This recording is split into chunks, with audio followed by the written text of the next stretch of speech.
to get, I don't know, someone there to make you do some Because we really look like we're behaving ourselves, yeah. But I look perfectly fine, Matt. You're out of pocket and you know it. You don't even have pockets. That's how out of pocket you are.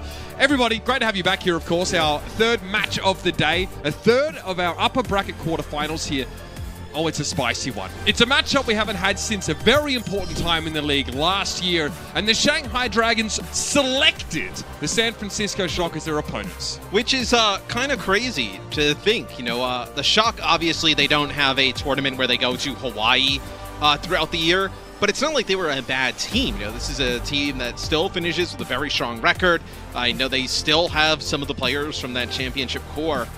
Which getting selected like this could light a little bit of a fire underneath them. Yeah, look, I think in one of the hype videos, I think it was Troy Coben or someone similar was like, yeah, we made it to Hawaii when it counts. So while that's not incorrect necessarily, it does mean that San Francisco haven't really got a chance to test the level of the teams from the Eastern region. They've not had a chance to go up against them. All of their competition has occurred within the Western region. Now, look, they've had a great year, the San Francisco Shock, but it's not been as high-flying as their previous one, of course, with their back-to-back champions. They've been in the mix, Matt, but they've not been the flashy, dazzling team of old. But with the situation that Shanghai has put themselves in... Take your glasses off. I can't take you seriously. The situation that Shanghai has put themselves in, you made this problem.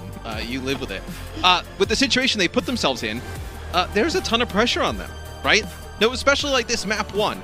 It doesn't, sometimes in series map 1 doesn't seem exactly that impactful, right? You can still bounce back. If Shock win here, there's going to be a little bit of a air of like, oh, did we mess this up type of thing going on, which is dangerous. Yeah, and as was, we'll touch on it a little bit later because there's a huge story to be teased out here. But let's get proceedings started off here and say hello to our first team. That's a bug. All right. And this first team in this matchup, of course, makes some virtual noise for the San Francisco Shock. They're starting to feel it a little bit now, Mitch. They're starting to play that aggressive style and play aggressive as a unit. Crack back again. This is 2020 Shock. This is championship winning Shock. Smurf, what a performance! The primal rage of 2 kills. Joy Yobin, what is that? The Shock, this could be their tournament to ascend back to previous form. While again living the life of the DPS player on the Baptiste, they look extremely well oiled. Oh, you madman! That is ridiculous! That is actually ridiculous! You have got to be joking. The Shock are ready to rumble and they're already rocking and socking. No one is going to suggest that San Francisco have not earned their spot here in our playoffs in 2021. This is a team that has 2 distinct looks, right? Usually heralded by either Super or Smurf coming in. We're going to see Super start off, and Glister and Nero are going to be at DPS. Also, interestingly, Matthew, we do have Violet and FD got in here as supports. And the meta is quite open. It seems like we're kind of back in a spot where it's very map dependent. You can play a lot of different things. With map 1 you're being Ilios, and FD got in Super in, tells you they're probably going to try and play some Reinhardt with that Lucio. So we'll see what else they combo with it. Yeah, and look, FD God, I think people talk about him so much. There's this narrative that he's a very aggressive player that dies often. He actually is 6th for fewest deaths in the league. So he really doesn't die any more than on average. In fact, he dies less than average. And he's able to do, #1 hero damage and provide the most number of sound barriers of Lucios in the league. So he's looking like more and more of a weapon as time goes on. But of course, San Francisco go up against an old rival. It's one of the most hotly contested rivalries in Overwatch. It is the Shanghai Dragons. The championship mentality from this team, Brent, is just abnormal. What we're witnessing almost feels like a coronation rather than a competition for the Shanghai Dragons. This is brutal. It's absolute domination. The resilience from the Dragons is unbelievable. They play away from it. What? Are you joking? Void, how does he keep doing this? Fleta's still alive, just tearing them up. This class, this is old style. Iziaki's doing this on his own. Oh my! 3 kills for Lip, are you kidding me? That is beautiful stuff. And Matt, here's a squad that does not mess about. The Shanghai Dragons are looking like one of the favorites to take it all this year. And look, maybe they started the year a little slower, right? A loss to the Dallas Fuel in the Mayhem LA finals. you know, they came back from that in a big way and really looked like the fixture in our finals from then on out. They're just so consistent, and when you look at the roster, you completely understand why. And I think coming into the year, I was at least a little bit worried about how this swap up in the main tank would go, with Fate coming in to replace Fearless. Obviously, Stan 1 was on the roster as well. And it's actually been quite good. I think Fate has had an incredible year where he's been able to, play a lot of the ball. He's very consistent on the other tanks, too.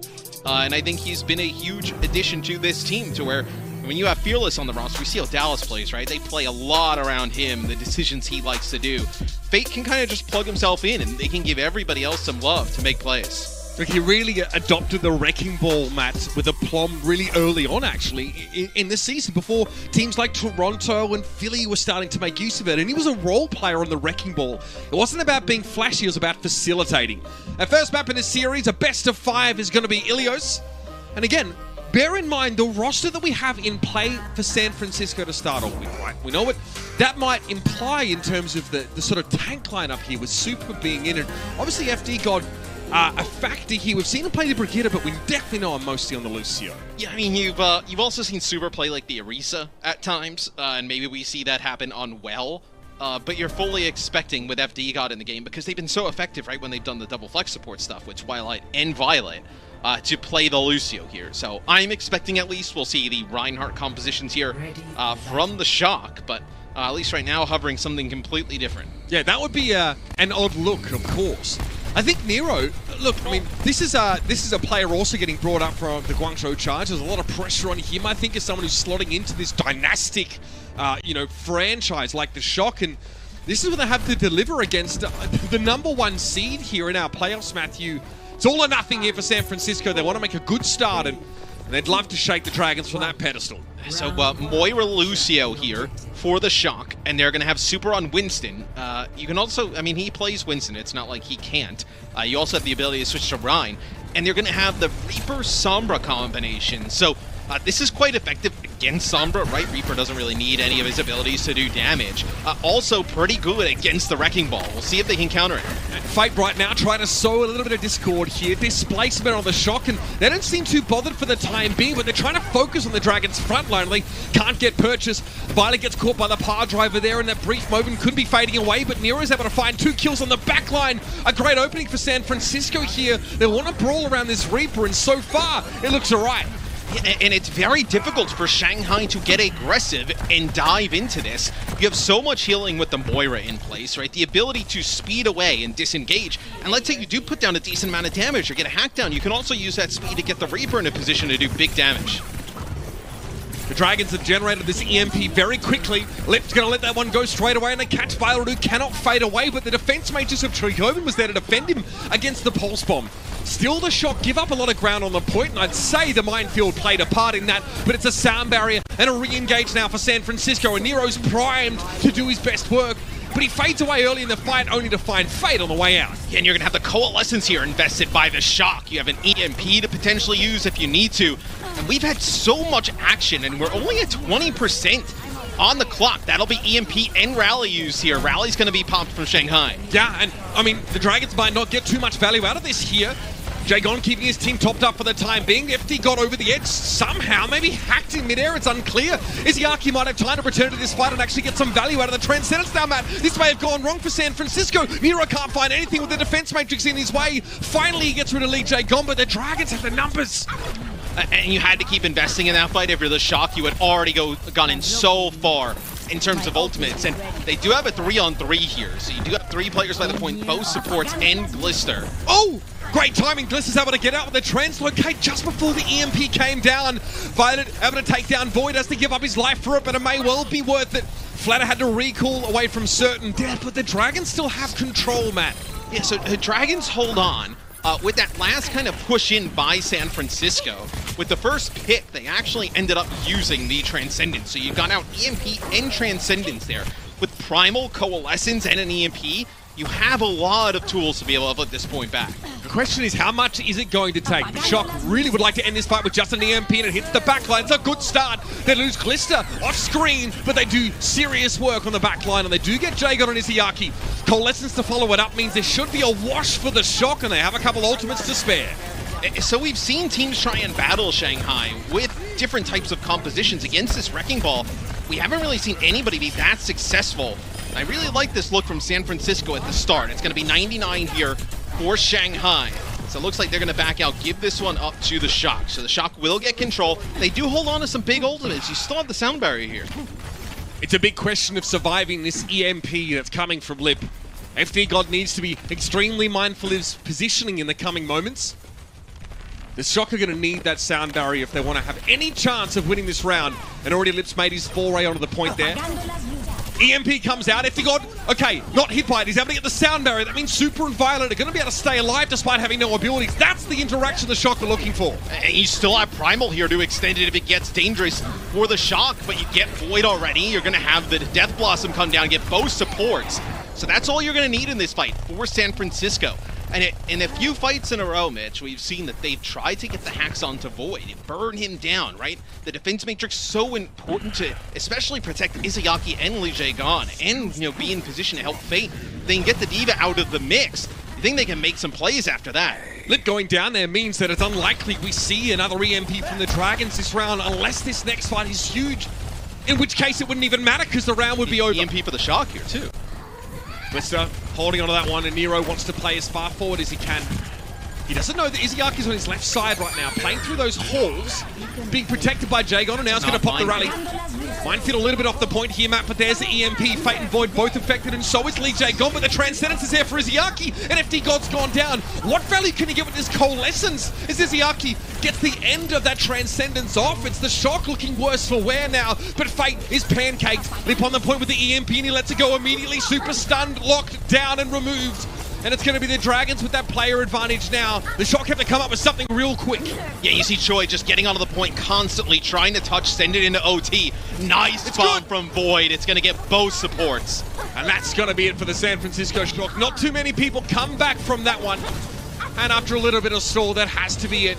It will be the first round of the Shanghai Dragons, but the Shock have shown they're ready to go toe-to-toe. That feels like it's, you know, a very close down to the wire match.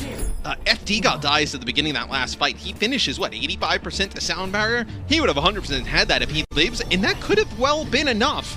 Because, you know, you would have had sound barrier well before Lip had that EMP, been able to use it, speed boost in, get the Reaper in a position, and really be impactful off of that. This bomb lands on top of the pillar, I believe. Oh my. Like the light on a Christmas tree, except no one's there to appreciate it. Nicely done there from Void. 5, 4. I mean, a bit more than just nicely done. He doesn't get much more perfect than that. Good look there from Shanghai to take things back, and Lip getting back to the point with an EMP was pretty big. It allows him to blow Super up straight away.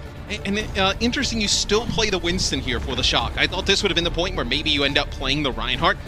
But you were so competitive with this look. You might want to go with it again, as this will be a Echo Ash combo here for Shanghai. So this does give the Shock some more options to potentially dive. Lee Jae-gon is a secret weapon here on this Mercy, as Super takes him down. A scary part of that 1-2 punch that is the Echo Mercy look for the Dragons. Getting rid of Mercy at the start of the fight is big though, but it's a trade of main supports, and Lee Jae-gon's going to be switching to the Brig here. So the Dragons change tack pretty quickly. They know they're dealing with the rush down. As Nero goes after Izayaki, and Fletter's on the outside looking in. Yeah, look at this from the Shock. They actually have players behind them that are near the point, and they just give these players up. They know they can push forward and try and make a play happen. That's going to be a boop off the side. FD God's going to deal with Fleta, as you do have a player advantage here for the Shock, so they're going to be able to hold on to this point. Fleta goes for the duplicate of Diva, tries to turn it into Lilat Wars, but FD God was there to dunk him. And that's a great look with the Shock stalling that first fight out so long. They're close to that sound barrier. Blitz is churning nicely towards an EMP, and the Dragons look no closer to capping here. This could be compromising. Nicely done. Okay, you see, Violet gets away from the mines before they activate. He used the fade to avoid the pile drive, and then he walks off. And you're free to use sound barrier here for the Shock because there's no threat of the EMP on the other side. Now you're going to have Coalescence. You're going to push through behind this, and look at this. They find Fleta up top. Anti-air. Fleta's low. He clings to life for the time being, though, but again, it's only going to be repair packs coming his way. I think Nero with the Death Blossom now is ready to intercept the supports, but is wary of the Brigadier. Shield Bastion wasn't ready for Izayaki. Coming through with a volley. Transcendence has to be used here for the Dragons, but it's a good lead, a solid one for San Francisco, and they look to extend it with some stall. Yeah, and you'll have the Primal here from Super. He's going to get dropped. You have FD God still as well, but this will be a flip. So Shanghai will take the point back. Shock at 73% though. Pretty good progress here for the Shock. The issue is now Shanghai gets control, and they have a huge advantage in terms of ultimates. This is definitely square one for San Francisco. Yeah, you're in a fight or two scenario where it's very losable, so you have to just kind of get some of these ultimates out. That's like best case scenario. Lip's hacked right now, but who can reach him? They're trying to get to him instead of the point. Looks like it's usually a target. Death Blossom's going down right now, and Lee Jae Gon's going to be felled by it. Flatter also is knocked out of duplication. It bought him a stay of execution, but nothing more than that. Fate's removed, and Nero's safe on the point, and Flatter's flying too close to the ground. Nero blows him up. It has to be a recall away from Lip, but Nero just moves on to the next target. It's another day at the office here for the Hellfire shotguns, but Lip's causing problems. He recalled away, and Nero has to leave. Oh, I mean, he was putting in so much work on the Reaper there. He's able to get like 3 players during that. They're just not able to keep anybody else alive, as that's a pulse bomb on a Super. He's going to be able to get out with his life. Let FD God gain some more charge towards that sound barrier. So you do have Coalescence here to open things up, and you've got a lot of those ultimates out I was talking about. A big buffer the Dragons had now is dwindled, and it's time for the Shock to go. Speed to the point. Coalescence used. Minefield might be a little bit of a wrinkle in this plan, but Violet doesn't seem bothered by it, and it looks like Super was trying to clear them with his body. Now the Moira work getting done. Super top back up now. A lot of pressure on Nero, but he also is just getting hosed out by his teammate. The Shock have the healing, is the follow-up there. Sound Barrier looks like a good gear to switch to now, and San Francisco are in charge. Oh, that's going to be 2 players, so that sticks on the Super, and I think he jumps right into FD God. Lip is insane. Absolutely unreal. Not enough, though, when he's hacked, can't get away. San Francisco get back, but they're breathing a sigh of relief after their double pulse. Yeah, and I really think this Reaper is something to look at for the rest of the series, because Fleta and, well, right now Fleta on the Sombra, but Lip Sombra has been very good throughout this season. It's really been something that Shanghai has utilized to great effect, but the Reaper from Nero, the ability to sustain, obviously, with the Moira in play, right? Violet already back up to 70% of Coalescence. EMP here could put the Shock over the top. Blister holding EMP. Wrecking Ball goes by. He opts not to give it a bit of a wave. Needs to collect with Izayaki here, and he's been closeted up on the high ground. Oh, he tries to drop, but he's too late to keep Fate alive, and he almost goes over the edge as well. Thank God for the slight speed boost that he experiences in Transcendence, but Nero's going to ruin Lee Jae Gon, and Izayaki pops out of Transcendence into the face of a very angry Simeon. Nero in a great spot here. He's going to step away from this one, and San Francisco has shown that they can be competitive here. This is a great look for them, Matt, and they're going to even things up on Ilios. Yeah, and it is a dangerous scenario for Shanghai. I mean, look, when you come out and say what they did by picking the Shock, and you give Krusty and Co 2 weeks to just marinate on that and look through a lot of the things that, because there's a ton of footage of Shanghai, right? You know, we haven't seen the Shock pull out different strategies and kind of make it to Hawaii and really, put their best foot forward in that regard. So they've had time to sit back, watch, game plan, what's effective, what might work. And they've come out here early, and really, I think, even the first point, right? They could have taken Ruins. Ruins is very close. And the best part about this is Nero's actually playing a role right now that Striker fulfilled when this composition was the meta. At that time, he was playing the Echo and looking crazy good on that hero as well. So Nero is just, he's the WD-40 on this team, right? He's just like filling every gap. I think with how the Shock have played this season, and a lot of talk about, how they haven't made it that far, I feel like he's been criminally underrated this season, Nero. I mean, he has been so good. Because he's a quiet achiever. Yeah. But achieve he does. They get flipped. Yeah, he achieves an early grave.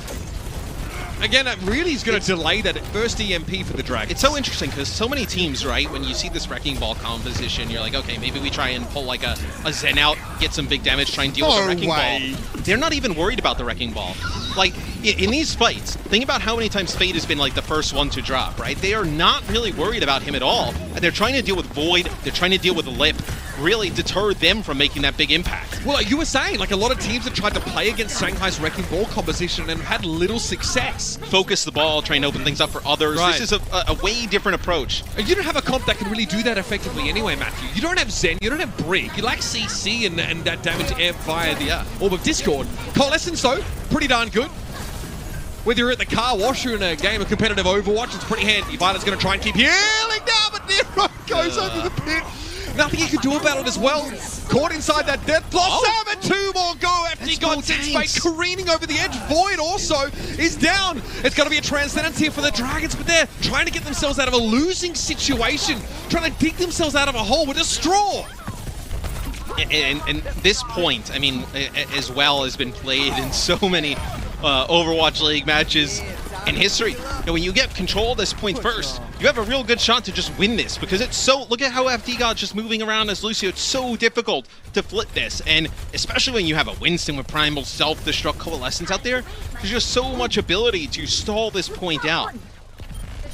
40% to 0 now. Remember, San Francisco don't win control.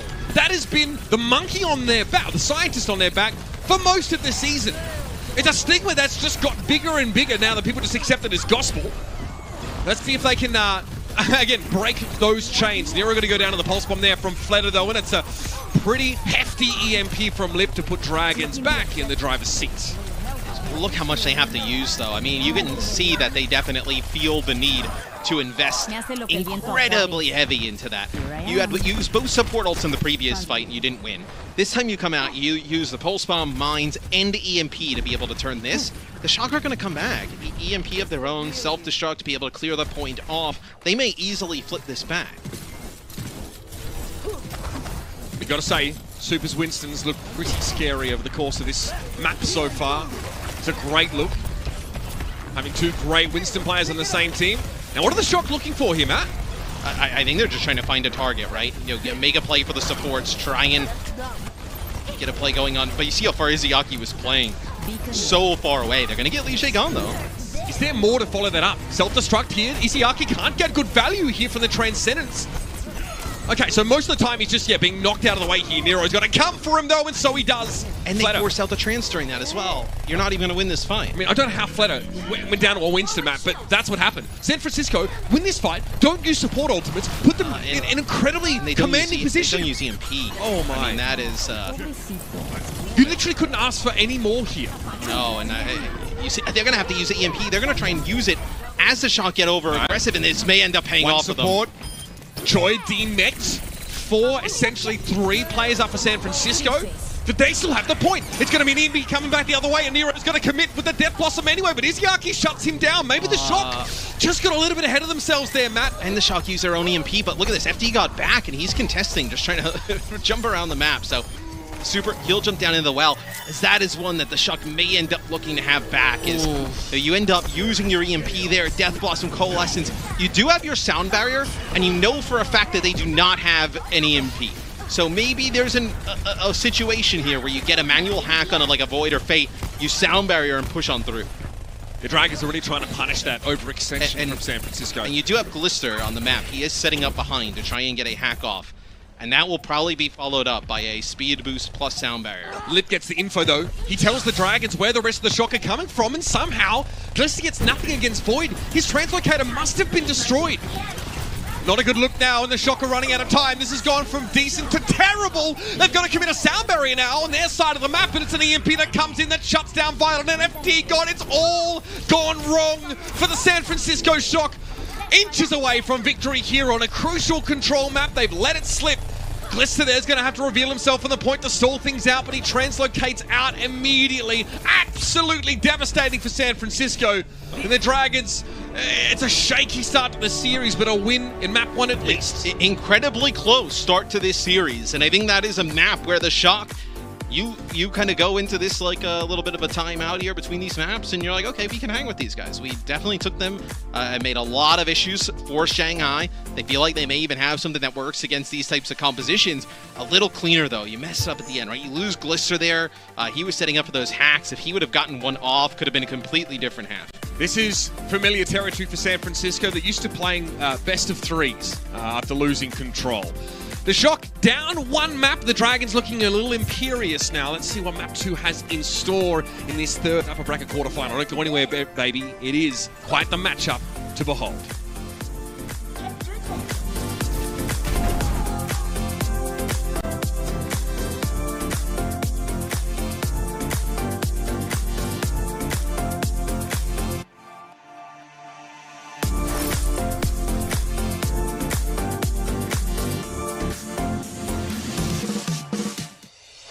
Coca-Cola is the official refreshment of the Overwatch League.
And of course, these scenes are, for some players, coming to you live from Shanghai, China, as the Dragons right now are putting up quite the opposition against the San Francisco Drop in an expected manner, I think. I definitely feel like I cursed it a little bit, Matthew, is that even though the Dragons don't have the shock spaces to see across the stage, Shock have lost control. They lost control, which is fine. Everything is operating within normal parameters. Usual shock, typical shock. But no, it's awesome to be able to see the Dragons play on stage there. Everybody here in different locations for the playoffs, right? You got the Shock in Hawaii, the Desk in Hawaii, Shanghai and Chengdu. I know where this is going. What? In Shanghai? I didn't see a little blip for us on the map. No, we're in a very exciting a blip for us. Irvine, California. You guys True. I saw on Twitter, by the way, that people think I should change my name to Mr. Drip. Yeah. I come on, I wear one cool shirt, and all of a sudden, here's what people don't understand. I'm with it. I'm not special. I just give the people what they want. I mean, look, you didn't have to explain us. We knew you'd be special. You're special. You won Esports broadcast. Yeah, of the no. year, I'm but definitely you up for it. didn't. No, you should vote for me. Esports Awards. You Their did. panels stacked with people that pretend the Overwatch League doesn't exist. So vote for me. Cast for the year. Make it happen. Well, I can safely say that probably won't get you nominated. I'm already nominated. What are you kidding? Map number 2. One thing to note: no substitutions here for the Shock. Right. This is one where you were maybe looking like, okay, do we try and run Twilight, right? Twilight and Violet have been a really good combo. That's not the case. Right. Do you run Smurf? Do you run Super? We're going to stay with Super here, and then no Aunts thus far. So no changes for Shanghai. That's to be expected probably throughout the series, and barring something absolutely mind-blowing. The Shock, though, there are a lot of options of what they can play. But I do think, though, you saw enough positive things with the Shock's composition and look that you can go out here and run this yet again and try it. And this also gives them the option to maybe play some Reinhardt here. I mean, San Francisco's composition, right? The Lucio Moira with the Reaper really wants to access the backline of the Dragons. It gets harder and harder when it's sort of a Brig Zen that are being hidden away a lot of the time. And we know that Izzyaki is one of the most lethal Zenyatta players in the league. And that's saying something, considering most Zen players just feel like they're obligated to do as much damage as their DPS teammates. The Dragons here, as they trot on out to work for the day, we're going to be having that Lee Jae Gon and Fleta combo. So Farah and Mercy for the Dragons here, of course, with the Ana mixed in. And Lib's going to be on the Ashe. Yeah, we'll see what the Shock decide to do. Still some changes potentially to be made. Oh, all right, a little cheeky Roadhog hook there. Okay. Impish grin from Choi Gobin there as some changes come through already. Okay, so Super on the Winston here. Interesting, and they're going to call for a pause. So we'll find out what that's all about.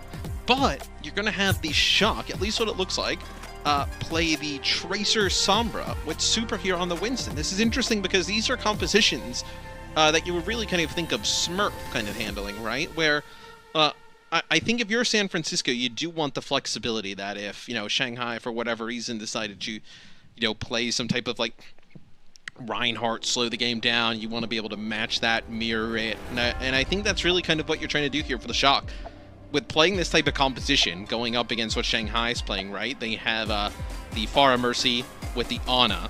This leaves the Ana pretty open to where you have enough healing with Violet on the Moira. You have enough gap close, right, with Tracer Sombra and the like, to be able to make a play for Izzyaki, where this is really about almost like kind of ignoring the damage from Fleta.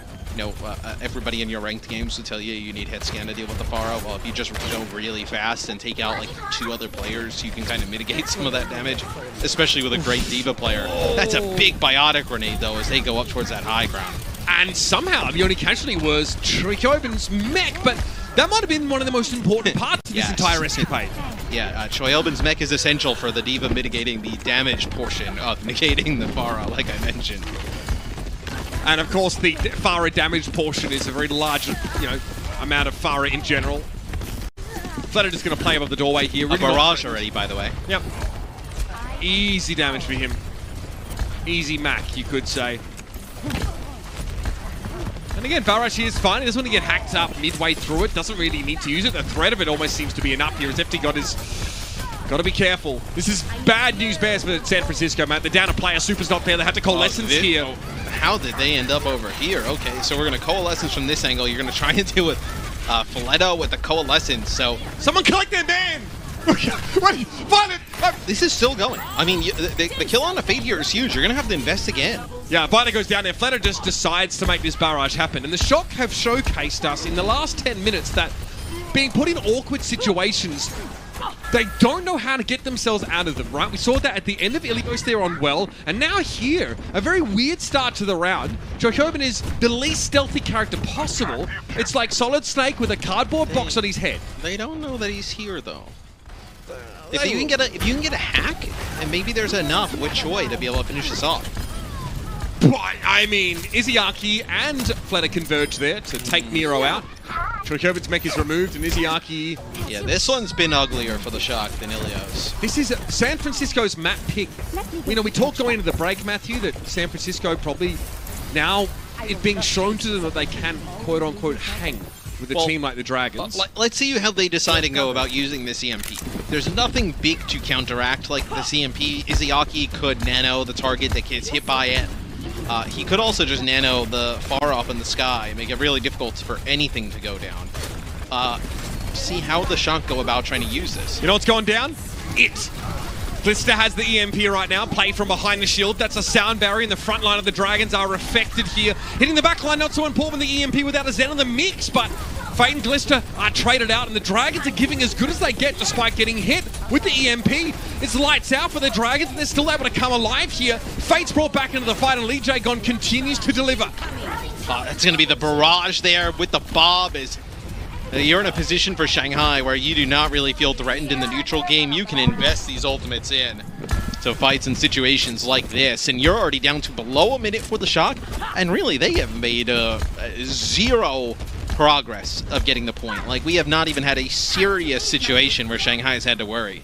Lee Jae-gon, such an aggressive Lucio, such an aggressive Percy as well. He's #1 for players resurrected in the whole league. And that is a rude awakening. That's like my alarm this morning. That's how it felt. Super there just knows he can't do anything about that. It's a click of the tongue and it's back to work. Fate is going to be removed, at least by FD God, but the Dragons don't seem pressed right now, Matt, at all. Look at this. Violet has to dive so deep, and Miro gets out after being topped up, but there's no Moira. I mean, you're going to have Super back on the ball. He'll be able to touch, but I do not think that touch is going to result in much of anything, as this defense from Shanghai has been dominant. This has been a statement on defense, as you know, they have really dunked on the Shock here. And that gulf that we sort of predicted between these two teams has really turned into a gaping chasm of galactic proportions on this map. Miro gets coach gunned into next Tuesday. Unfortunately, it'll be too late to compete in the Overwatch League final, so he might want to try and dial that back a little bit. And there it is, the Dragons with a full hold. You know, you play like that, you won't beat many of these teams. You won't beat really anybody for the Shock. You got to be, whether it's Shanghai, whether it's anybody that's, you know, already in losers or whatnot, you have to be able to put up a much better fight than that, as that is a pretty poor offense on a map you have selected there for San Francisco. Again, composure was always going to be a question for the San Francisco roster, right? Again, half of this team are, you know, obviously, well, new to at least the Shock, right? And they're kind of young. Some of them are rookies, all right? We know where FD God came from. We know where, you know, Glister came from, etc., etc. This isn't their first year in the league, but this is definitely the highest level of competition they've all respectively played in. I don't think, though, like what you've seen thus far, or even what you've seen throughout the year, you're really kind of pinning down on like them trying to incorporate new players and whatnot. Like you mentioned, you were talking about the FD God stats. Statistically, he's been very strong. You know, Nero and Glister have had big moments. I've said Nero's had a fantastic year. It's just in the situations where they need to make the right play, they have not been able to do it. And I think Ilios is probably a great representation of that. They are very close to winning Ilios here against Shanghai, which is map #1, which would have been a huge confidence booster to this team. It would have put a lot of pressure on Shanghai, as we see FD God's season stats here. Quite good on the Lucio, right? I think there's been a lot of talk about how he's fit in, but I think it's been more of the decision-making overall of the team, where you have that situation where you push in a little bit far, you get caught out, you can't bounce back from it. Those have been the things that have let the Shock down. I mean, this brings up what I mentioned about him not really dying as much as he's perceived to. I think maybe because he gets so many kills and does so much damage as Lucio, people maybe equate that to him just, you know, facing the other edge of that double-edged sword in terms of dying quite often. I think that, you know, he's second in the entire league on Lucio for healing done. You know, so he's in the right place. He's where he needs to be to sort of provide that healing. Yeah, he does damage, which is great. I don't know how big a deal that is, as Lucio's normally holding M1, but it translates to more sound barriers, and it's fitting. He has 19.9 sound barriers provided per 10 minutes, so you can see how that translates here. Great healing, great damage means, you know, just great efficacy on Lucio in general. Again, look, this team looked in disarray, right? They're trying to play against like this. It's a weird comp to play against, the Far and Mercy that has an Ana. There's like some elements that are really static. There's some elements that are really mobile, and the Shock have to know where to go. With the level of play this season, you can't really make any mistakes. You can't really make any mistakes in Pick 'em Live either. Well, you could here. I definitely wouldn't probably make a mistake on this question. What How many Fleta deadlifts has Fleta had in his career in the Overwatch League? I mean, if we're gonna name something after him, I assume it's 5. If it's only 3 or 1, I mean, there's gotta be somebody with more flooded deadlifts. I mean, it's not about the most, it's about the first, you know what I mean? All right. Like, we know who the first man on the moon was, not who's been there the most times. You know It's what true. I mean? Has anybody been there more than once? Oh, I mean, Jeff Bezos goes up there for lunch and takes his a couple business biscuits. meeting to the moon, yeah. Good on you, mate. Share it around. Obviously, this is Izayaki in those last moments here, and Nero gets clipped by that one. But you're talking about a Nana player here who's just dealt with the very best of people diving him constantly. I mean, I don't see anybody diving up here. There's nobody near him. But again, like, All right. that's what you do, right? You're healing when you have to heal, and you have no idle time as Ana. Yeah. So you have the Sim Mei with the Reinhardt here for the shock. Shanghai's response here is going to be Ball, Pharah, Sombra. Yep. No really response to the Pharah. You're probably going to have to play pretty aggressive. Oh, and look at this. No, for a second I thought Lip was going to play the Hangzhou. That would have been just way more around like poke damage. What does this do to Pharah? How does this comp deal with Pharah? It doesn't. You're going to try and use the Lucio to fight on the point here. And hopefully, for the shock's sake, you take out a player or two, via the speed. But look at the, Shanghai. They're so slippery. You cannot track any of these players down. Flutter at 60% of that barrage here, and there's so little that can really shake him free of this vantage point. A hack onto Choi and a barrage ends this. This feels as inexorable as an avalanche you already know is coming. Flutter will wait, he will dive, he will barrage. Good teleport out of the way there by Super. Fleet footwork, and Flutter is going to be evaded for the most part. Choi gets rid of him there. Pile driver goes in there. You can see the constantly Izayaki sending darts across the battlefield. Void's going to be demeched here, but so is Troikoven and Lee Jagon. Yes, channeling that aggressive side, diving deep there into the fight. FD God is not able to skirt himself away from one of those mines. He's out of the picture, and Fate flattens Troikoven. This should be over. Yeah, with the situation that the Shock were in, it was just a matter of time, as that's an EMP built up by Lip. Already had the barrage come through. They only need one tick. And that's Shanghai taking a quick 2-0 series lead here against the Shock. San Francisco, they had a rough first map. They took a breath, they blinked, and all of a sudden they're looking over the chasm of the lower bracket. They are on the brink of getting knocked down there here as they've conceded 2 maps in quick succession to a Shanghai Dragons who is here, and they're here to play. Let's see if the Shock actually can dig a little bit deeper. Do they have the composure? A hallmark of championship teams. Is there any left in this roster echoing in the halls of the Shock? We'll find out after the break. A San Francisco fight to stay alive.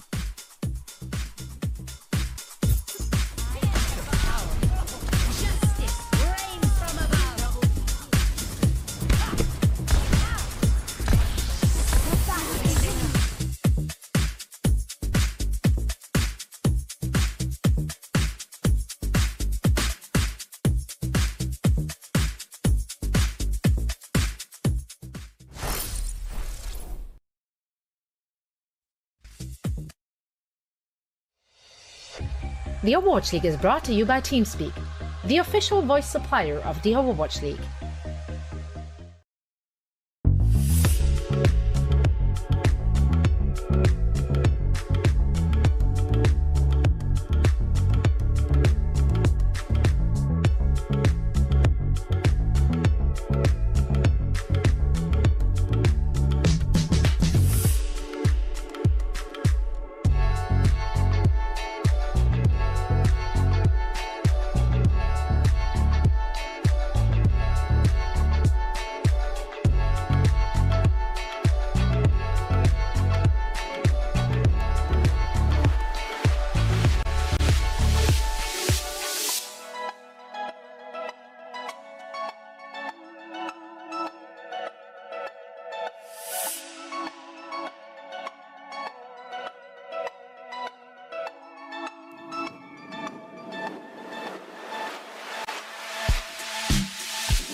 Folks, is all your laundry piling up? Does your sink look like this? Does your back hurt?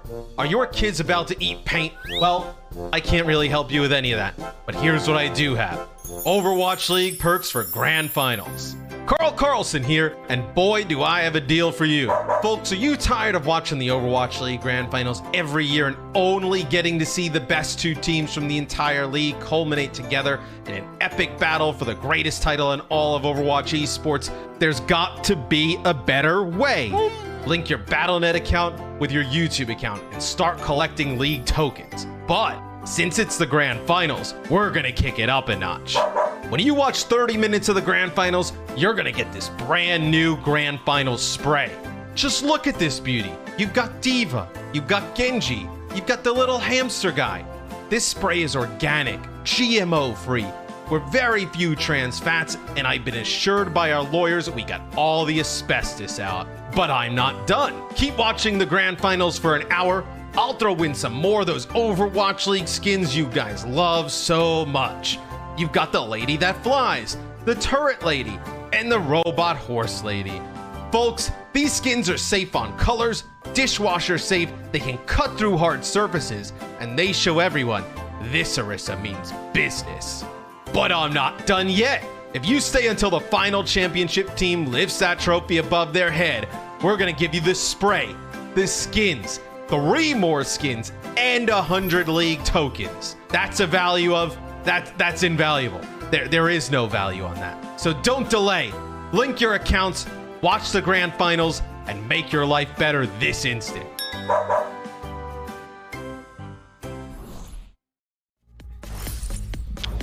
Yeah, gotta love me some Carl Carlson, man. Can sell ice to an Alaskan. Welcome back. I tell you what, that guy is incredible. Yeah? We gotta get whoever that Carl Carlson guy is. He's unbelievable. Yeah, I think we got plenty of short white guys, don't we? Yeah, the amount of talent that he has, though. I don't know. Brown hair. He looks familiar. Yeah, he looks very familiar. The same to me. All right, the Shanghai Dragons here and a position to clean up the series and be done with it here. San Francisco shows some promise early on, but it is so hard to get an advantage against this team. I expected this to be a close game. I got a close game in map number 1. I got a very unclose game in map number 2. What do you want? Speaking from your perspective here, what do you want? I want to see some life in the Shock. I mean, this team in Shanghai, they got on the show. They disrespected you. Yeah. You're a 2-time champion. Yeah. They're like, they could have chose anybody. Yeah. They could have chose Justice. They could have chose whoever. They're like, nah, we want the Shock. They're looking more like that. Shock looking at like the prawn in the Carl Carlson ad. Just playing games. Skipping leg day, you know? You gotta muster up something somewhere. The Shock, they go to King's Row. It's like tried and trusted for the Shock, right? This is a very good map for Reinhardt if we see that, although we've seen them just play a lot of, Winston, Moira, Lucio comps. So probably what you'll see here, potentially. Yeah, interestingly enough, no inclination to sort of make changes roster-wise as well. No Twilight, no Smurf here. It is no Arms. It's probably the need of the Lucio. Yeah. If you're going to play compositions like this, you need the Lucio's speed. It's really kind of like essential for it, so you need FD God in the game. So, the Shanghai Dragons are number 1 in the league for first death win rates. So 30% of the time, when they lose the first player, they still win the fight. The Shock used to be great at that. Yeah. Well, not so much anymore. It is the Dragons that have assumed that mantle and would like to assume more than just that. Maybe get their hands into the trophy cabinet of the San Francisco Shock. Out of the gates we go here on the attack with the Dragons. It'll be a little cheeky Widowmaker action early. And Lip sees all he needs to see. Yeah, we'll see the Dragons move over to the Farah Hangzhou composition. So, Farah Hangzhou, the Shock want to close the gap as much as possible. Who are they going to go after, though? It's really got to be just Izzyaki, but he can play at such a far range. There's no guarantee you're going to be able to get in his face. They might have to play aggressively through the hotel here, but Fleta is going to deny that. Glister.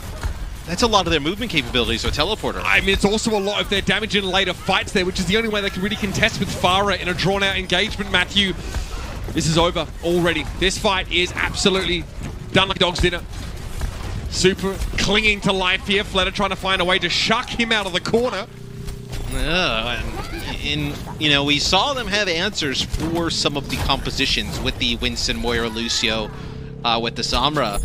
Now, since they tried to mix it up, and Shanghai has gone to compositions like this featuring the Pharah, these fights have not been close. These fights have been absolute blowouts. Not only, by the way, do the Shanghai Dragons have the best win rate after losing a player, they're also the least likely to lose a player. They've got the lowest first death rate in the entire league at 47% here, so more often than not, they're starting at a player advantage, Matt. Scary stuff. So for San Francisco, you got to take a fight fast here. You cannot allow the payload to get to that first corner. Obviously, Shanghai knows this. They want to deter that. That's so much of their healing there. What part of this composition answers Fletter? You know what I mean? They walk into this series.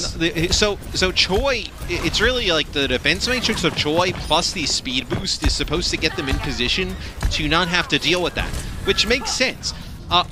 Who are you getting in position to deal with, though? Like, you can sit on the cart, right, and force fights on the cart, but, there's only so much defense matrix you have. They're not it's not an easy target to track down here. At this end of the year, we're getting a lot of teams going for their best looks now in a metagame that's pretty wide open. We know the Dragons look unbelievable on this sort of Pharah setup with the Mercy or Echo if it need be. Fate's hacked on the high ground there, but Glister is busy doing something he knows probably won't amount to getting a kill on the Wrecking Ball. Fate will be able to walk away, but it's all he can do just to keep him at bay. He can't even get around the corner. Here comes Fletter. He's rumbling. He's bustling. He's looking for God knows what. Super almost finds him with the Fire Strike there. It's going to be a 4-player EMP follow up with the Shatter. It's a good connection from Super. The bomb's there to find his Yaki. The Shock lose Glister, but they're in a commanding spot now. Or are they? No, because you have the Valkyrie here from Lee Jae-gon. He may be able to even get a res off here, and they're going to bring his Yaki back in the fight. Oh, this is diabolical from the Shanghai Dragons. Fletter still has a safe position from this high ground.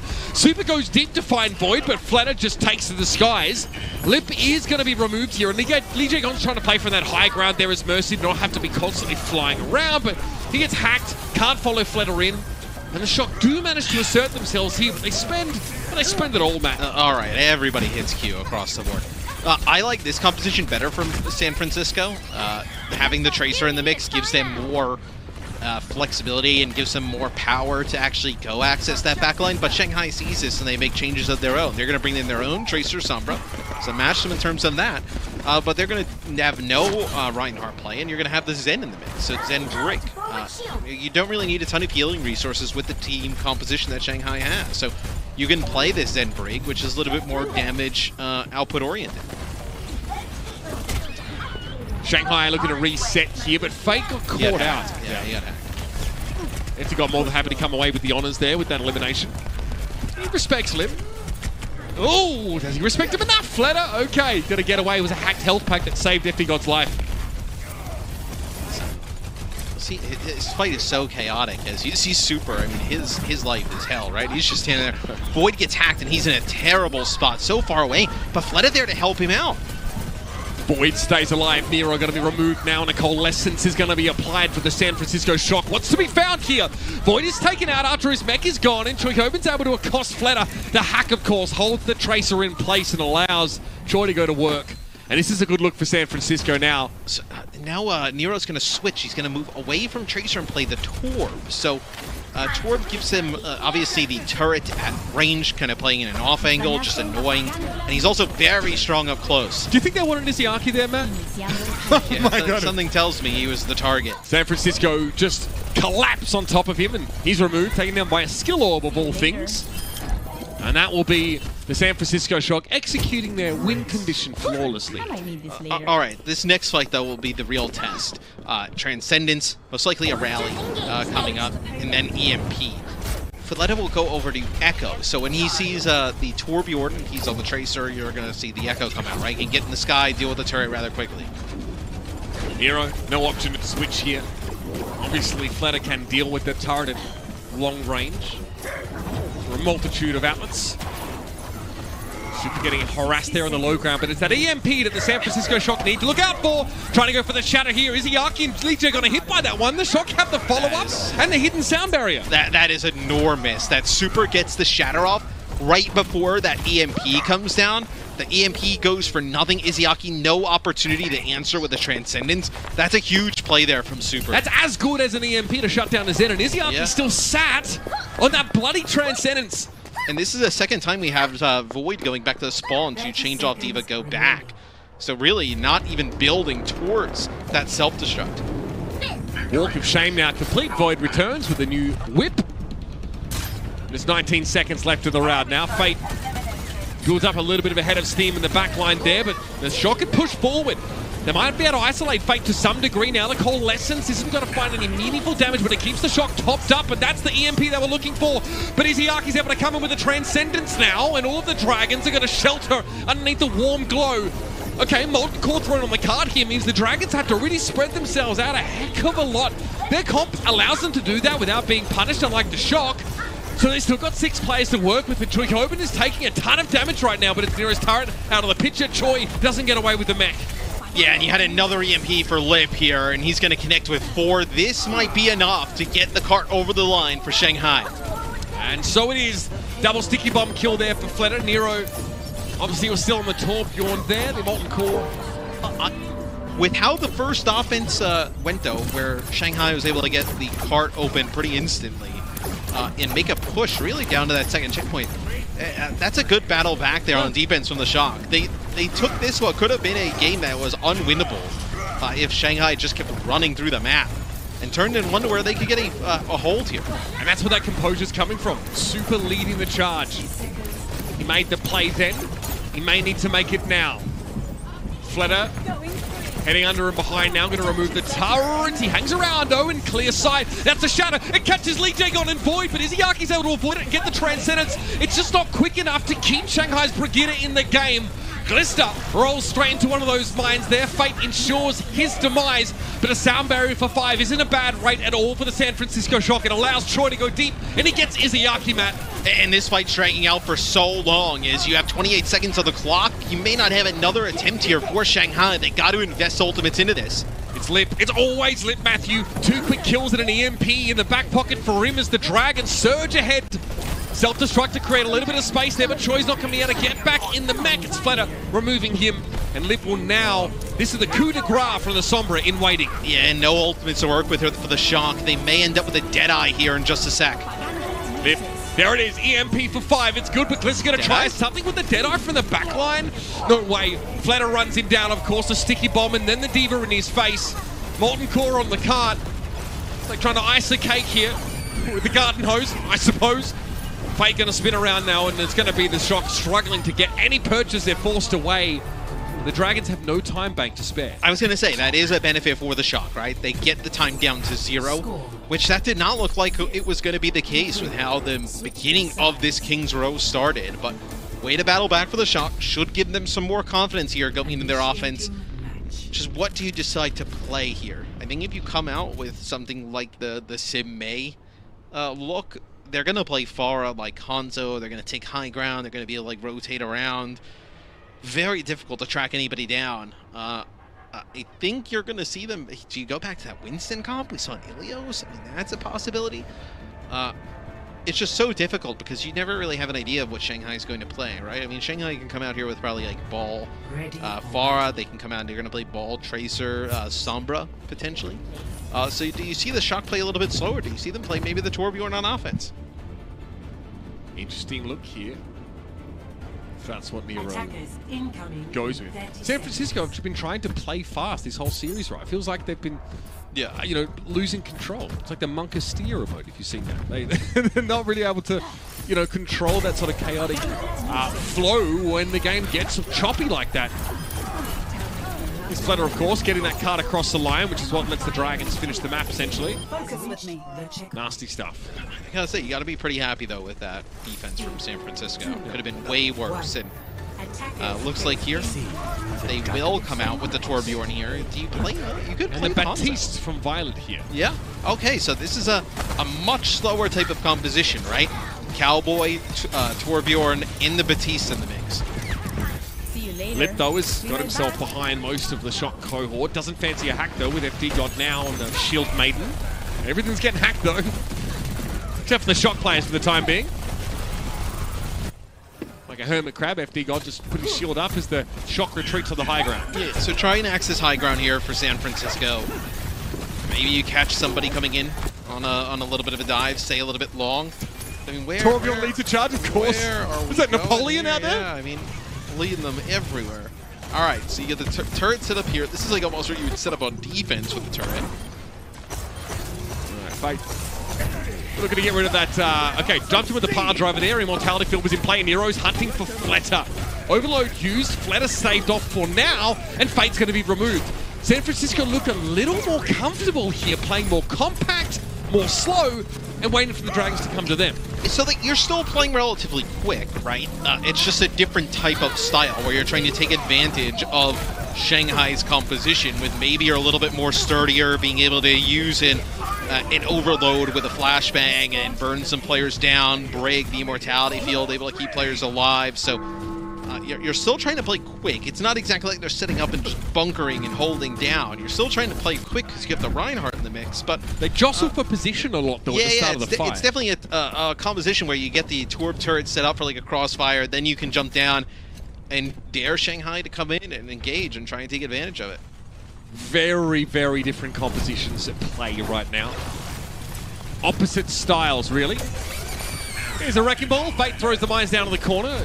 The Shock respect this and back up into the library.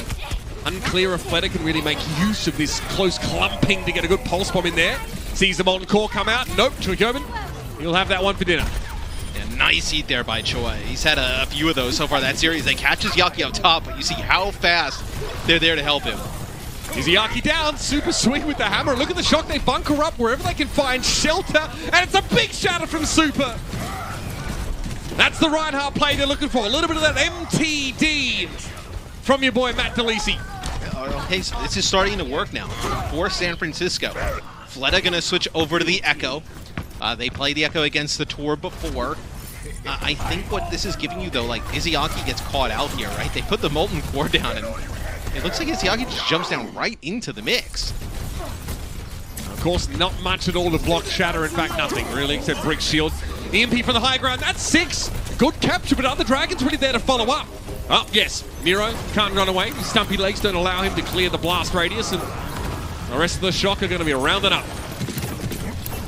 And now the Shock, they'll have to come back on this next attack and deal with double support ult here for Shanghai, where Shanghai is in a position where maybe they can start to, you know, channel these ultimates together. FD God with a rally. You can pop that pretty safely because you know there's no EMP on the other side. Shanghai Dragons don't have great healing throughput in a long fight without these support ultimates. So this is really where their composition is going to shine. They'll not lay them, of course. Early rally here. And nothing to show for it. Again, their comp doesn't really allow them to start the fight, maybe on their own terms, but they get the card. So this is how you force the Dragons to come and play. And it looks like they try and self-destruct and deter them from coming back to contest the card. Awkward spot to Deadeye for Glister, but he thought he might have had a catch there.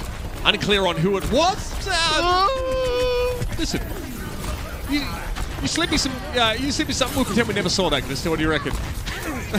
Got any rare Magic the Gathering cards? I'll take those. It'd be tough. We're not deleting this VOD. I tell you what, we've been here long enough. We're not deleting this one. Oh, Nero. Okay. Nicely done. And the Molten Core really paves the way for San Francisco. And now, they're in a great spot. This is really giving Shanghai issues, though. You see the changes. They are searching for an answer for this. And you'll have Void now play, so Orisa Sigma. You might not even want to stay on the Sombra with this. You may just be on it just because you have the EMP, you have Duplicate, so you're going to play this through. Okay, that Amplification Matrix shut down. That is filthy. So Mum comes in and pulls the plug out from the TV. You're not watching the Idiot box anymore, Mitch. So Lip changes right away. So like I mentioned, I didn't think he wanted him to be on the Sombra for much longer. This also allows the Shock to change. This is what the Shock want to do. They want to force the Shanghai to make these adjustments and then constantly get the advantage, the upper hand. So you're going to have the Sim in May set up here. It's going to take advantage of this double shield, right? Shock are trying to leverage every opportunity they can to get ahead. And you got to do that against... Oh, no! Super is screeching impotently as Fleta charges him out of the way with the Duplicate. And now he's sat on a big old shatter. Oh, and he's got to use it as well. It doesn't get any worse than this. Fleta's not a tank player, but he just delivered some hot and steaming MTD, baby. That was a filthy series of events from Fleta. He gets the duplicate, charges Super out of the Shatter, kills him, turns around, shatters 2 players, and gets them as well. Mr. Steal your job. All right, Air Matrix and Super vaporizes. Unreal! What a moment for this to happen. Joy finding 5 with the self-destruct. What in the world? Yep, let's get a replay. I agree, Fate. Wow. What in the world was that? Absolutely speechless. The Dragons had that fight dead to rights, and Choi comes out of nowhere. We'll talk about a big game player, man. Absolutely stunning. That is a 6K. A legit one.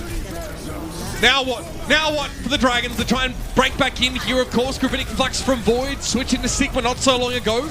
Immortality Field going to be in play now, and Lip's going to be firing that Dragon straight off a little hastily by the looks. It's going to be a main wall thrown up, and Fleta's able to charge in. Look at the Dragons, able to regain the composure after suffering some circumstances that pro players, even them, probably not used to. I mean, if that doesn't rattle you, I mean, your team is ice cold. That is one for the ages right there. Choi gets a 5-player self-destruct and then the final kill. Crazy stuff. As that'll be an Matrix dropped here at the end from Lee J. Gone. So we get like a little bit of a spawn kill going on here. So both tanks gonna be waiting to come off the spawn. So what do you have here for the shot? So Shanghai taking this fight early and close, trying to force these ultimates out of the shock, where you would still need a second fight to get the cart at the goal. Khan's coming back around the corner now of where the high ground position is, just behind where the Dragons are playing. 30 seconds left. The shock after the heroics of Choi is still fighting for even footing against the Dragons. That's just how scary this team is. Snowball is deployed, and here comes the Blizzard. Transcendence is in play from Izayaki, though, but it's just not enough. It's not nearly enough to keep his tanks alive. That's a good thing for the shock as well. Using that Transcendence, that's huge. Can you finish here? You're going to have the sound barrier, a duplicate available for this. Dupes who? Glista taken down. Gonna be a dupe with the Reinhardt yet again, and Fleta is on the charge. Literally, Nero gets pinned to the wall. It's a quick 2 kills, but Super is not to be outdone. He gets himself in the fight, finding 3 kills, and Fleta's time is short on Ryan. He needs to find his shatter now, but his opponents are in the air.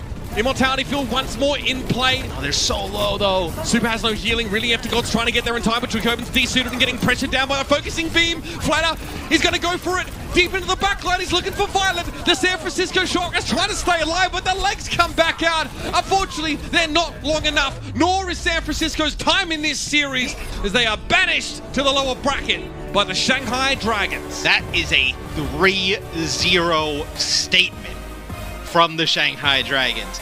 They said they wanted the shock. They felt like it was going to be an easier match, and they proved that it would be.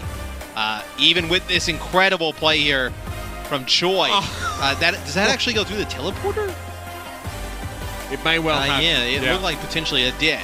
Man, that is a tough loss for the shock. You know, any type of confidence that you would have had coming back and maybe like, hey, you know what? We're still that same old team. Don't count us out. We can still win it. And they get 3-0'd like that. I mean, Shanghai is one of the favorites in the playoffs to go the distance. But still, you'd expect if you're the shock to be a little bit closer than this. This is a tough one to swallow. Absolutely. They start so strong. Kings Row looks like it's got real potential for San Francisco. But you can't just win a fight here and there against Shanghai. You can't just rattle them every now and then. You need to be on them. You really need to make them respect you. And while there was some moments of individual brilliance there from San Francisco, we like the look, right? Switching towards the Brigand map and, you know, playing for something with a bit more front-loaded damage and maybe just play a little bit more positionally.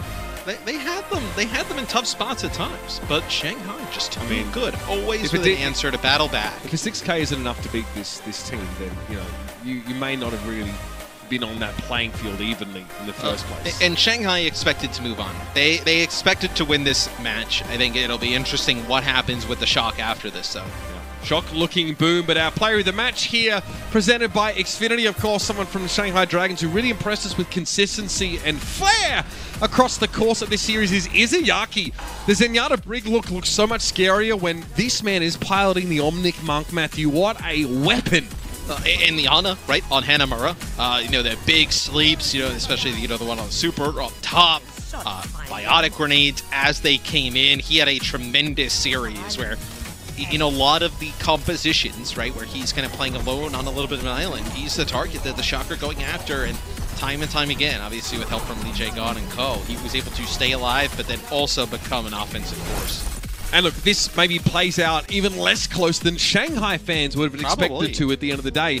But Izayaki here is really quite frightening. Obviously, 13.9 eliminations per 10, and it's also a relatively comparatively low death per 10, considering you're going to be the one getting dived most of the time. Yeah, and I think you kind of look at him as the player that, right, there's a lot of great players on Shanghai. With the composition that they're doing, they're relying on him to be able to stay alive and relying on the rest of the team to be able to keep him alive, right? Because he is a huge source, obviously, of the healing and the damage for this team when they're playing the Zenyatta. And they're able to do it, and today in this series against the Shock, man, they made it look easy. I think back to Hanamura, right, where you can see that San Francisco were trying to play a Lucio comp. They're trying to access Izayaki in the backline, trying to find him.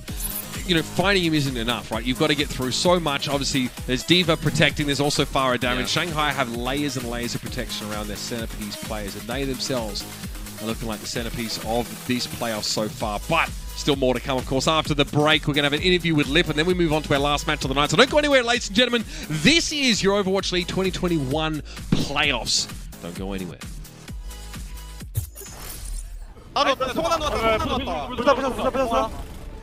하필 포커싱해야 돼, 포커싱해야 돼. 하필. 진짜. 바티 내가 볼게. 바티카. 솔도 내가 볼게. 야, 10캐리였다. 송하필이야, 송하필. 나이스. 10캐리였다. The Overwatch League is brought to you by Xfinity, the preferred internet provider of the Overwatch League.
Aloha and welcome back to our Watchpoint deck. Wow. It is once again our beautiful analysts joining us here for the sunset. What have you? Our job is so hard. Go back. I see it. No, stay on us. Don't go back.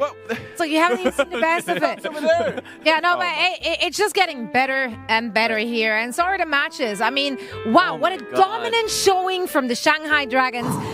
I would have loved to see a closer game, but at the same time, it's also just amazing to see the Shanghai Dragons just dominating, coming out, storming, and quite frankly, Costa, it didn't look like Shock had any answer to what the Shanghai Dragons were throwing at them. And that's the thing, it's about making a statement for the Shanghai Dragons. They were coming in, they weren't afraid of anybody, and that's what they showed in this match that we just saw. They were incredible from head to toe.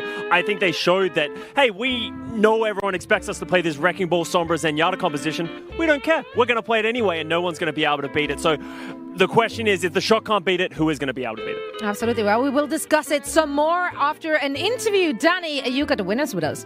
Yep. I'm going to be talking with Lip from the Shanghai Dragons. Everybody, are you guys ready? I'm ready. Here we go. Let's talk to Lip. Lip, congratulations on the win. 립 선수 인터뷰에 응해주셔서 너무 감사드리고 오늘 승리 너무 축하드립니다. 네, 감사합니다.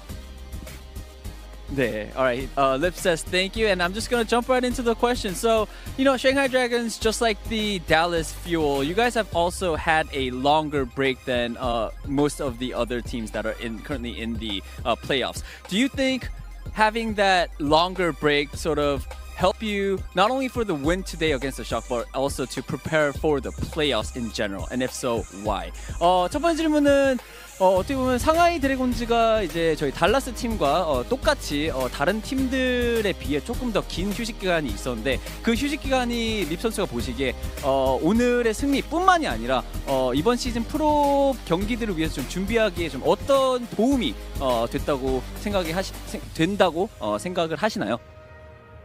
일단 저희가 오랜 시간 동안 휴식기가 있었는데 그 휴식기로 인해 이제 마음도 다시 다잡고 이제 작년과는 좀 다르게 이제 목표가 생겼기 때문에 그거대로 좀 저희한테 많이 도움이 된 것 같고 앞으로도의 저희 목표를 위해 이제 좀 도움이 될 만한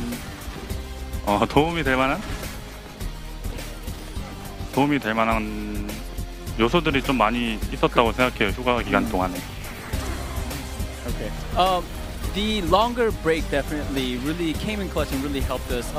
Just for our mentality, having that longer break helped us to get our minds straight. And not only that, compared to last year, this year we have a clear goal and clear idea of what we want to achieve. So having that longer break allowed us to prep to achieve that goal that we have, and that is why the longer break really, really helped us. And I also believe that the longer break really helped. I mean, your match against the Shanghai Dragons, you guys were able to dominate them in a 3-0, very fast win victory for the Shanghai Dragons. And moving on to the second question, I feel like Shanghai Dragons are clearly the favorites to sort of win it all for the season playoffs this season. Is there a team, however, that you think can sort of come close to the Shanghai Dragons? Or is there a team that you have your eyes set on that can potentially, I don't know, I guess, challenge the Shanghai Dragons? 자, 두 번째 질문은 립 선수 이제 어떻게 보면은 이번 시즌 우승자로 좀 이렇게 상하이 드래곤즈가 이제 손꼽히는 좀 굉장히 강한 팀이라고 많은 사람들이 이렇게 얘기를 하고 있는데 립 선수가 보시기에는 지금 프로에서 지금 상하이 드래곤즈와 좀 이렇게 맞닿을 수 있는 그러니까 어떻게 보면 좀 제일 강한 팀이 있다면 어떤 팀이라고 생각하십니까? 일단 저희와 그나마 비빌 수 있는 팀은 글래디 정도라고밖에 생각 안 해요. 나머지 팀들은 딱히 저희보다 다 아래인 것 같아가지고. 네. 죄송합니다. 한 번만 더 다시 답을 해주실 수 있을까요? 제가 잘 못 들어서 글래디라고 하셨고 그 다음에 다른 팀들은 뭐라고 하셨죠? 다른 팀들은 이제 저희보다 한 수 떨어지기 때문에 이제 글래디 정도만 좀 비빌 수 있는 것 같아요. Right. If I had to choose, I think I would have to say Gladiators. I think all the rest of the teams that are in the playoffs currently are a grade below us. So other than the Gladiators, I think everyone else is not going to be our rivals for the playoffs. All right, Lip, that is it for the interview. Thank you so much for your time and good luck tomorrow. 자, 이걸로 인터뷰 마치겠고요. 립 선수 시간 내주셔서 너무도 감사드립니다. 네, 감사합니다. All right, let's go back, everybody. Thank you so much, Danny. Thanks a lot, Lip. And of course, congratulations to the Shanghai Dragons. Now, I do wonder if a chicken was the recipe, what did he Oh my eat? God. Have you seen those stats on those hacks? Excuse me, did he eat the entire coop? Like, I'm what sorry, guys. I messed up. I should have totally asked him what he had for breakfast. You can continue the survey tomorrow. Or yeah, I'll go on social media and tag Shanghai Dragons and ask them what. It's important. Yeah, We're trying to. This is a case study at this point. But yeah, I mean, Kasa, you already started the conversation. Like, shock didn't make it look close, so who can make it look close against the Shanghai Dragon? Because frankly, it's not like they're throwing anything super out there at their opposition. Like, we've seen them play this. Like, people should know. Yeah, well, that's the thing is, we all know what Shanghai is going to do, but no one has found that recipe for success. As you said, might be chicken. Maybe it is that. But for me, we have Shanghai Dragons taking on the Los Angeles Gladiators. We've heard it now from the Dragons and from the Gladiators. They think each other are their rivals in this playoff, so we're going to see it early in the bracket. But the thing that I like about the Shanghai Dragons, as you said, they're going to play the Wrecking Ball Zen, and if you try and play too clumped up in the place that they can't dive you effectively, they're just going to move Fletter over to the Pharah, Lip over to the Hangzhou, and then they have too much damage. They're too oppressive, and you can't close that distance. The San Francisco Shock did put up a fight on the King's Row, and I thought this might have been, maybe the Cinderella story of a reverse sweep. But the Shanghai Dragons, well, not even the Shanghai Dragons, Fletter goes over to that Echo, and I think has one of the best individual performances we've ever seen on Echo, just doing absolutely everything for that team. Absolutely. And I mean, it was a very impressive showing from the Shock, though, because they got 3-0 here. And I know you just talked about Fred and how he's popping off, and definitely the Shanghai Dragons, they are like the top 2 team along with the LA Gladiators in my mind. But the Shock, though, even though they got 3-0 here, they had their moments, right? When they looked good in this series. Ilios, they definitely could have won Ilios. I mean, they were one fight away, perhaps, and they had that lead on the final round of Ilios in King's Row, like we said. I think they had a pretty decent push here as well. So the Shock, they had good individual moments. So even though they got 3-0 here, I don't think they should be too disappointed or too tilted about their compositional choices and how they played this one. Was this the 6K bomb as well? Yep. Oh, 5K bomb. Yeah. And then he wraps it up as a Baby Diva as well. I mean, as a cherry on top. A really entertaining match, even though it was a 3-0. But all in all, I think the Shanghai Dragons, they look incredibly good, but the Shock, they still have a chance in the lower bracket. Oh, absolutely. I mean, yeah, as you said, nothing's over yet. There are more games to come, so there is a second life for all of the teams who didn't manage to win their first match today. Now, we do have another banger coming up for you. An exciting match ahead. It was going to be a clash of styles, as we already dubbed it in the pre-show, so let's roll that one back. It's going to be the Chengdu Hunters taking on the Atlanta Reign. Now, we know that Chengdu, gog on that Wrecking Ball and leave on now our 2021 MVP on everything, as one does. Reinforce. It is, however, not the Chengdu Hunters which are piquing your interest. I feel like you really have your eyes set on the Atlanta Reign. Why is that? Yeah, I think Atlanta Reign, they are the odd one out when it comes to these playoffs teams. And so it's not so much I'm interested because they're the world beaters or anything. But I'm interested. Oh, wow. Scott was saying Can't wait to hear. Atlanta Reign, I love him. That was not the case. I think they're very interesting because they do like to slow things down when it comes to the compositional choices. This team, they play Reinhardt and Orisa more than these other teams that we see, for example, the Wrecking Ball, the Winston compositions. The Atlanta Reign instead, even though the Gator plays Wrecking Ball sometimes, they like to facilitate Kai, potentially one of the best hit scan players in the world. And of course, Pelican, the Rookie of the Year now. He can have so much impact on so many different heroes, whether it's the Tracer or the Pharah. But it all really enables Kai on that hit scan role to have tons of impact and to shut down his opponents. And so going up against the Chengdu Hunters, as you mentioned, Zoe, Wrecking Ball compositions. We're going to see Leave on that Tracer, I am sure of. And maybe Jinmo on that far as well. Kai is going to be massively important for the Atlanta Reign here. So the real question for me is, Atlanta Reign, you're the odd one out. You're the one playing the slower compositions. Can you properly facilitate Kai in that hit scan role? And is that going to turn the tide of this match? I'm just so excited for this one. Now, before we dive into this last match, let's hear it from Emily. What are the fans in the Chengdu saying, in the Chengdu zone, saying about this upcoming match? Welcome to the Chengdu zone. It's me, Emily, again. So I had the pleasure of scouring the internet, well, I guess the Chinese internet, for the past couple days to find some of the juiciest, funniest tweets for you guys. So I'm going to share 3 of my top favorite Weibo comments, I should say, and I hope you guys like it. But I want to preface by saying, no matter what team you are, you have a lot of fans in China. There's a lot of Justice fans, Rain fans, a lot of Shock fans. A lot of people actually, even though they favor Shanghai and Chengdu because obviously, you know, that's closer to home, but a lot of people believe in the Shock. So without further ado, I'm going to introduce 3 of my top favorite Weibo comments, and I hope to hear from the desk.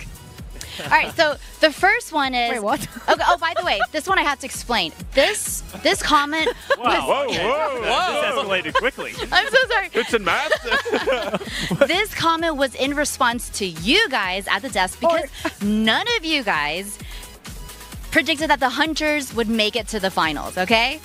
So this one goes, hoping to see the casters get a slap on their faces. Go Chengdu, go, go, go. Goodness. Rough out there. I think it's harsh but fair. You know, yeah. That's fair. Yeah.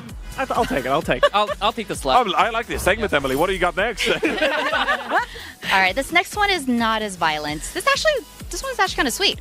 So this one, Dong said, I don't mind who becomes the champions as long as every match goes into overtime.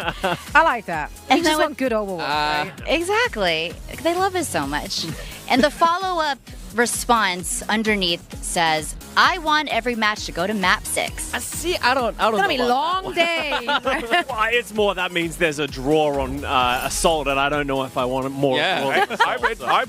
Yeah, oh, that's your hybrid? Technically Assault. All right, I can't wait to hear what the analysts think about this one.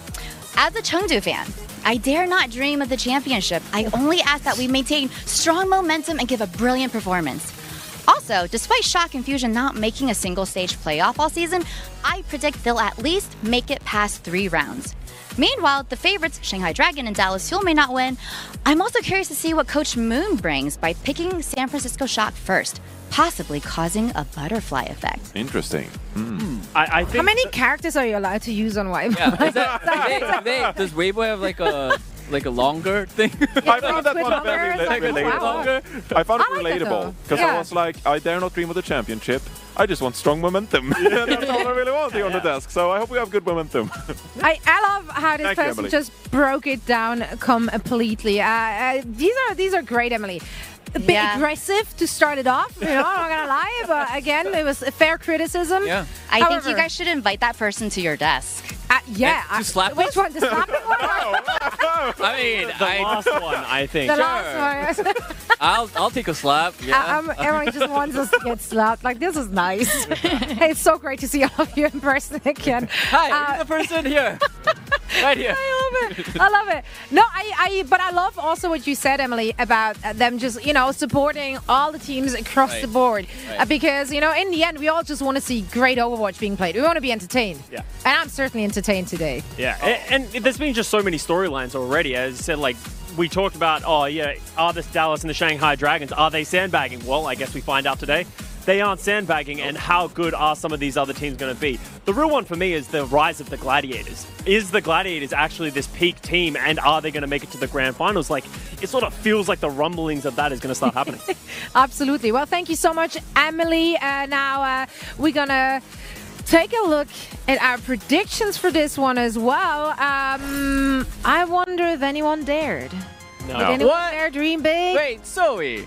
Yeah. Zoe, what happened? What did happen? I want to be right. That's what happened. No, that's the thing. I think I based this kind of on the recent showing they had against each other. And Atlanta Rangers, honestly, they were not able to deal with the Chengdu, with the Farah situation, etc. And that's exactly what I expect to see again from them. And I still don't know how well Pelican will be playing on a slight ping disadvantage, which of course is like super unlucky. Also a great excuse in case you do lose. So just like, you know, always a great one to keep in your back pocket. But that just made it harder for me. I think until I saw them playing today, I cannot like confidently go into my absolute Rain hype train.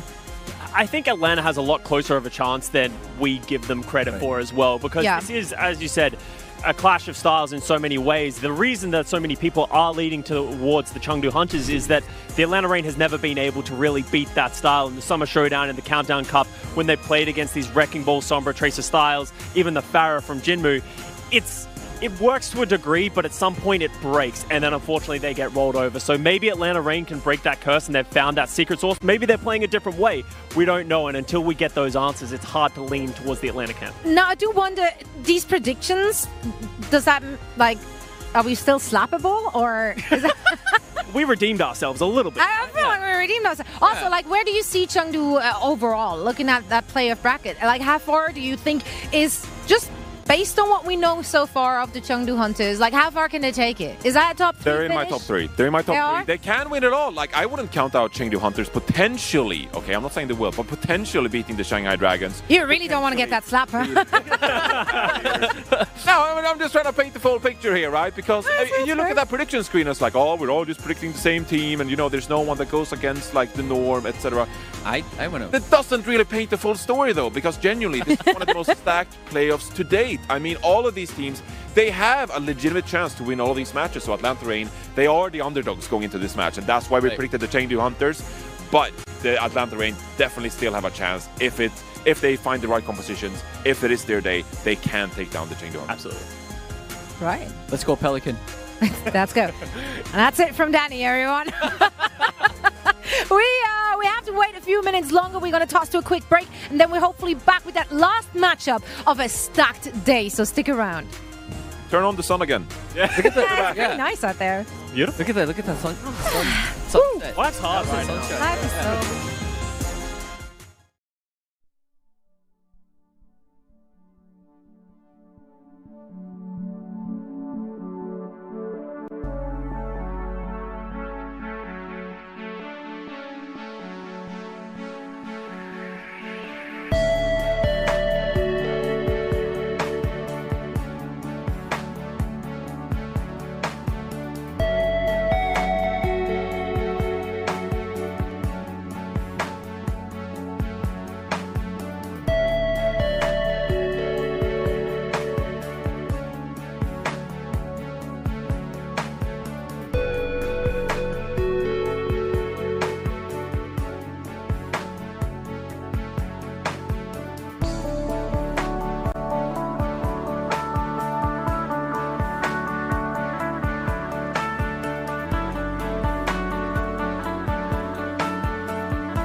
Well, we've presented a few awards today, ladies and gentlemen, and there aren't many teams after that get more decorated than the Atlanta Reign and the Chengdu Hunters. We have MVP versus Rookie of the Year in our last matchup of the night, Matthew.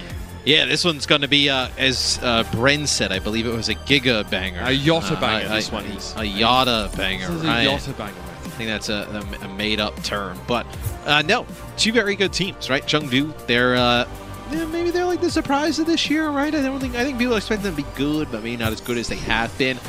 Leave, obviously, a tremendous year, completely deserving of the MVP. And then the other side, the Atlanta Reign. They have been pretty consistent throughout the year. They made it to Hawaii. This is their 4th time there. They have the Rookie of the Year Pelican. We know what they're going to do in terms of the tank line, and a lot of other teams do as well. But they just can't seem to stop them. And look, Atlanta know exactly what Chengdu like to do, and they know how they like to play. They weren't able to stop them last time they went head-to-head. It was in Hawaii. I mean, the Atlanta Reign have done quite a few treks out to Hawaii. Now, from where they're based, that's quite a long distance to travel to play Overwatch. And they went up against the Chengdu Hunters in the lower final, of course, in the Countdown Cup. And, well, they pulled short by quite a distinct margin. In fact, the Chengdu Hunters were too aggressive, too fast for them to deal with, but the Atlanta Reign are back. They've got a chip on their shoulder, like always. And now let's welcome to the stage. Make some virtual noise, everybody, for the Atlanta Reign. The Atlanta Reign, cool, calm, and collected, answering back with pick after pick. Atlanta Reign with some absurd DPS performances. Gator lays down the shadow. That is beautiful. Oh! My God. It's like, okay, well, Pelican's down. Time to step up, I guess. Headshot after headshot after headshot. Stunning defensive work. Oh, my goodness. It's devastating how good Pelican is. Kai! He gets 2!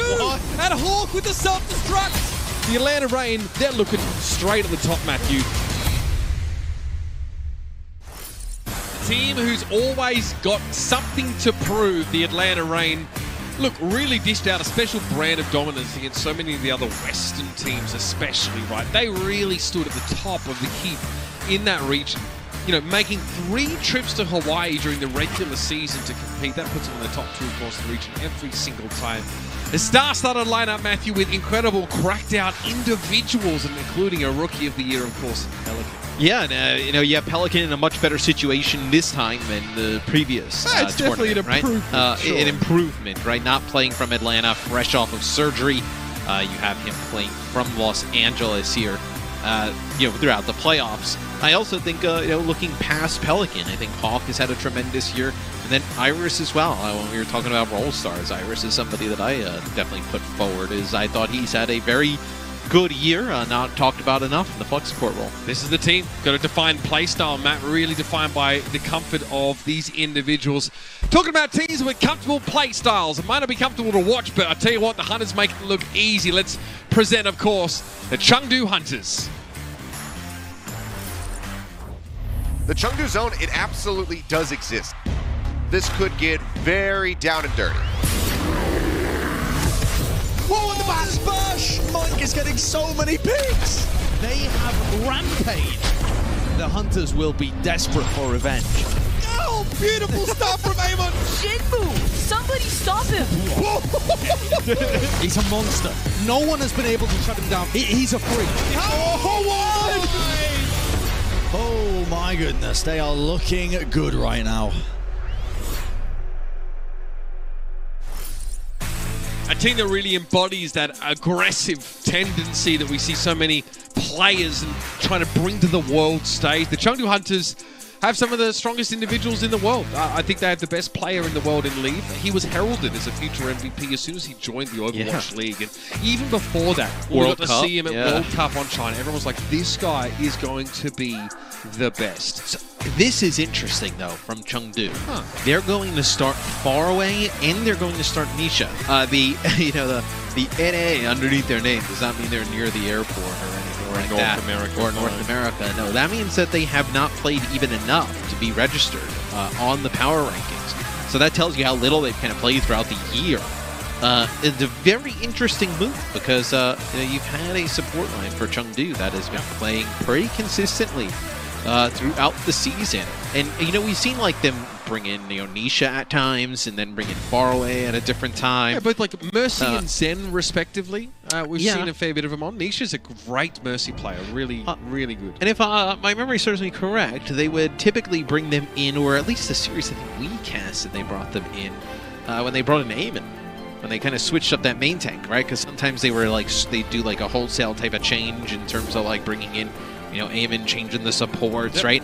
This time you still have Gaga in the game, so I'm interested to see what Chengdu's got cooked up here. It's definitely going to be something interesting, and as per usual and as per their regional custom, it's probably going to be spicy. The first map in this series, as you can see, is going to be Nepal, ladies and gentlemen. Now, Masa, I think, you know, it was another upcomer article. We're referencing this publication quite a lot recently because it had some great quotes packed in. And Masa says, look, I know why Chengdu picked us. It's because we, with our, you know, plodding, sort of more ponderous style, struggled against their hyper-aggressive one in the Countdown Cup.